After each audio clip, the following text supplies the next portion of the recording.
Madam Chair, Vermont is a rural state, and we've had a tradition of responsible gun use. But things have changed. Things have changed deeply in Vermont. The day after the Parkland shootings, we came within an eyelash of having a mass shooting at a school in Fairhaven, Vermont, where a young man who had purchased weapons bragged that he was going to have a higher body count than anyone else before him. And it was only because of the extraordinary work of our local and state police and our school officials that that was stopped. In the night after that incident, where the near death of those kids almost came about, there was a school meeting. And as good a job as our police had done and our school folks had done, parents were expressing some anger and concern. And what it is the apprehension that every parent has in this country now, that the security that they had when they put their child on the bus or left their child off at the schoolhouse, that they would come home safe. That's been shattered. And it's not just a one-off incident in Parkland, but we're seeing it time after time. And it's the AR-15 that is the weapon of choice.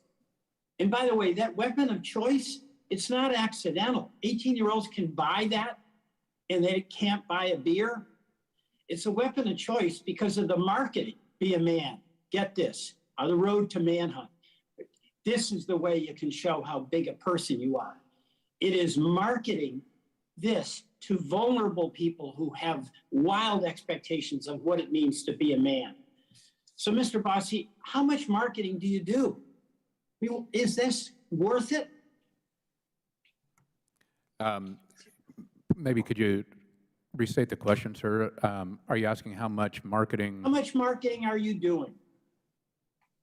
I'm no longer in the firearms industry, sir, so I'm not doing any marketing. Mr. Daniel.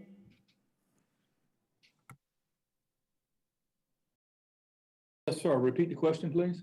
How much marketing are you doing?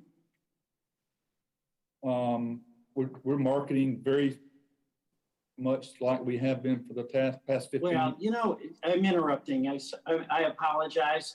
But the marketing that is being done is much like Joe Camel, where the cigarette companies were marketing cancer and disguising it as how to be a man, how to be a big shot. I mean, is it worth it? Do you have any thoughts about what your weapons are being used to do, that is kill children? Do you have any expectation that people should look to you to address this? Thank you for your question, sir. I believe we should address this. I think the way to address it is just as you said, local law enforcement working with the schools and working at a local level to figure out how to stop murder. So you're saying there's no gun manufacturers. I mean, I listen to Mr. Gun manufacturers don't have anything to do with it, just like cigarette manufacturers had nothing to do with people dying of cancer because it was a voluntary choice. But let me ask you about Mr. Fallon's line of questioning. He needs AR-15s to protect his family, and obviously he means that. But don't we need a society where we can expect our law enforcement folks to be reliable enforcers, or is it every man, woman, and child for himself and herself, and each one of us needs an AR-15 to settle our disputes and defend ourselves against insults? Congressman, as I understand it, many of your constituents are over an hour away from the police. Yes, the police are very important, and they are our first responders. But until they get there, sir, the American citizen is the first responder. Right. So what you have is a culture that you support to arm everybody so they can defend themselves while they're waiting for the police. So our civic society, our civil society depends on everybody being armed and having a more powerful, longer range weapon than their neighbor.